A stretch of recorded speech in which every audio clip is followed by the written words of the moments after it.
ഇന്ന് വിഭാവ്, അനുഭാവ്, സഞ്ചാരി ഭാവ് എന്താണെന്നാണ് പഠിക്കാൻ വേണ്ടി പോകുന്നത്. ഇതിൻ്റെ first part video already post ചെയ്തിട്ടുണ്ട്. അതിൻ്റെ ലിങ്ക് ഡിസ്ക്രിപ്ഷനിൽ കൊടുത്തിട്ടുണ്ട്.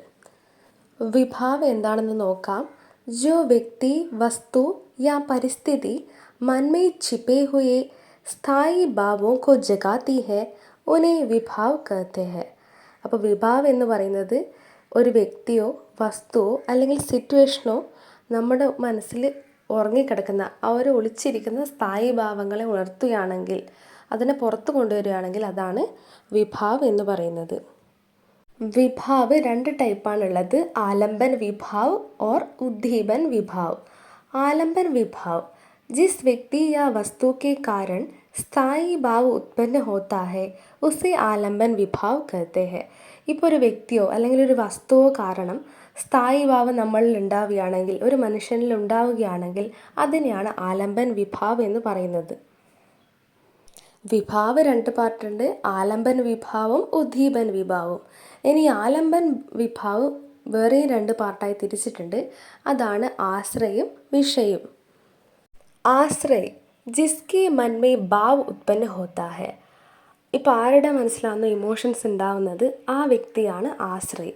വിഷയ് ജിസ്കെ കാരൺ ഭാവ് ഉത്പന്ന ഹോത്താ ഹെ.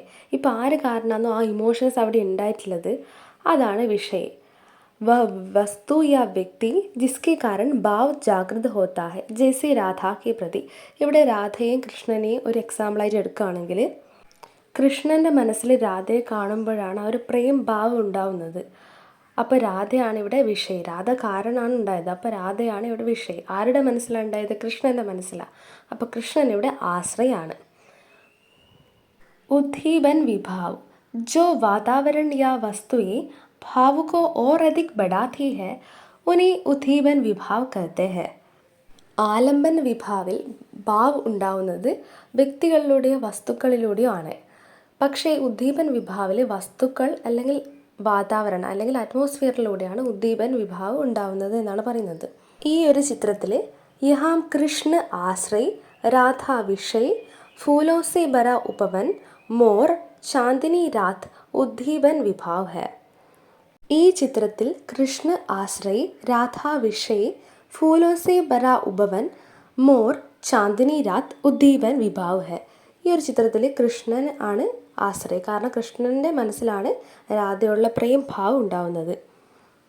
രാധയാണ് വിഷയ്. കാരണം രാധയെ കാണുന്നത് കൊണ്ടാണ് കൃഷ്ണൻ്റെ മനസ്സിൽ പ്രേം ഭാവ് ഉണ്ടാകുന്നത്. അപ്പോൾ ഭാവ് ഉണ്ടാകാൻ കാരണമാകുന്ന വ്യക്തി അല്ലെങ്കിൽ വസ്തുവാണ് വിഷയ്. പൂക്കൾ നിറഞ്ഞ പൂന്തോട്ടം, മയിൽ, ചന്ദ്രനുള്ള രാത്രി, ഇതൊക്കെ ഉദ്ദീപൻ വിഭാവമാണ്. കാരണം ഇതൊക്കെ മനുഷ്യരുടെ ഭാവത്തെ, ഇമോഷൻസിനെ കൂടുതൽ വർദ്ധിപ്പിക്കുന്നു. അതുകൊണ്ട് ഇതൊക്കെ ഉദ്ദീപൻ വിഭാവമാണ്. നായകനും നായിക എപ്പോഴും ആലംബന വിഭാവമായിരിക്കും. പൂന്തോട്ടം, ചന്ദ്രനുള്ള രാത്രി, വസന്ത ഋതു ഇതൊക്കെ ഉദ്ദീപൻ വിഭാവമാണ്. ഈ നായക് നായികയുടെ വസന്ത ഋതുവിൻ്റെയൊക്കെ എക്സാംസിന് ചോദിച്ച് കണ്ടിട്ടുണ്ട്. അനുഭാവ് मन में उत्पन्न भाव जब बाहर दिखाई देता है उसे അനുഭാവ് कहते हैं. മനസ്സിലുണ്ടാകുന്ന ഇമോഷൻസ് അല്ലെങ്കിൽ ഫീലിങ്സ്, ഭാവങ്ങൾ എപ്പോഴാണ് പുറത്തേക്ക് എക്സ്പ്രസ് ചെയ്യപ്പെടുന്നത്, പുറത്തേക്ക് കാണാൻ സാധിക്കുന്നത്, അതിനെയാണ് അനുഭാവ് എന്ന് വിളിക്കുന്നത്. അനുഭാവ് 4 തരത്തിലാണുള്ളത്. കായിക്, മാനസിക്, ആഹാരി और सात्विक. കായിക് അനുഭാവ് ശരീർ के अंगों से भाव प्रकट होना. ഉദാഹരണം ആസു, ആന. ഇപ്പം നമ്മുടെ ബോഡിയിലെ ഓർഗൻസ്, അവയവങ്ങളിലൂടെ നമ്മുടെ ഇമോഷൻസ്, ഫീലിങ്സ് പ്രകടിപ്പിക്കപ്പെടുകയാണെങ്കിൽ, പുറത്തേക്ക് എക്സ്പ്രസ് ചെയ്യപ്പെടുകയാണെങ്കിൽ അതിനെയാണ് കായിക് അനുഭാവ് എന്ന് പറയുന്നത്. ഇപ്പോൾ കരയുന്നത്, അത് നമ്മുടെ കണ്ണിലൂടെ കണ്ണുനീര് പുറത്തു വരുന്ന സമയത്ത് അത് നമ്മുടെ ശരീരത്തിലെ ഓർഗനിലൂടെയല്ലേ സംഭവിക്കുന്നത്. ആ ഒരു അനുഭാവിനെയാണ് കായിക് അനുഭാവ് എന്ന് വിളിക്കുന്നത്. മാനസിക് അനുഭാവ് മൻ കെ അന്തർ ഹോനെ വാലി ഭാവനായി. മനസ്സിൻ്റെ ഉള്ളിൽ ഉണ്ടാകുന്ന ഇമോഷൻസിനെയാണ് മാനസിക് അനുഭാവ് എന്ന് പറയുന്നത്. ഉദാഹരണം ചിന്താകർണ, ചിന്തിക്കുന്നത്. ആഹാരി അനുഭാവ് വേഷ്ഭൂഷ കെ മാധ്യം സെ ഭാവ് പ്രകട് കർണ. അതായത് നമ്മുടെ ഡ്രസ്സിങ് സ്റ്റൈലിലൂടെ നമ്മുടെ ഇമോഷൻസ് പ്രകടിപ്പിക്കുക, എക്സ്പ്രസ് ചെയ്യുക. ഇതിലൊരു ചിത്രം കൊടുത്തിട്ടുള്ളത് ഒരു ബ്രൈഡിൻ്റെ ചിത്രമാണ്. അത് അവരുടെ ഹാപ്പി ആയിട്ടുള്ളൊരു അവസ്ഥയാണ് കാണിക്കുന്നെങ്കിൽ, മറ്റേ അവർ കീറിയ വസ്ത്രം ധരിച്ച ഒരാളെ കാണിക്കുന്നത് അദ്ദേഹത്തിൻ്റെ ബുദ്ധിമുട്ടും സങ്കടമൊക്കെയാണ് ഉദ്ദേശിക്കുന്നത്. सात्विक अनुभाव शरीर में अपने आप होने वाला परिवर्तन ഉദാഹരണം പസീന ആന നമ്മുടെ ബോഡിയിൽ ഓട്ടോമാറ്റിക്കായിട്ട് ഉണ്ടാകുന്ന ചേഞ്ചസിനാണ് സാത്വിക് അനുഭാവ് എന്ന് വിളിക്കുന്നത്. ഉദാഹരണത്തിന് വിയർക്കുന്നതൊക്കെ ഇത്തരത്തിലുള്ള കാര്യങ്ങളാണ് സാത്വിക് അനുഭാവിൽ വരുന്നത്. ഇനി സഞ്ചാരി ഭാവ് ഓൾറെഡി പറഞ്ഞു, സ്ഥായി ഭാവിൻ്റെ കൂടെ തന്നെ ഉള്ളതാണ് ഈ സഞ്ചാരി ഭാവ്. സ്ഥായി ഭാവ് സ്ഥിരമായിട്ടുള്ള ഇമോഷൻസ് ആണെങ്കിൽ സഞ്ചാരി ഭാവ് അതിന് നേരെ ഓപ്പോസിറ്റാണ്. ജോ ഭാവ് തോടെ സമയക്കേലി ഉത്പന്ന ഹോത്തെ ഹെ ഉനെ സഞ്ചാരി ഭാവ് കഹത്തെ ഹെ.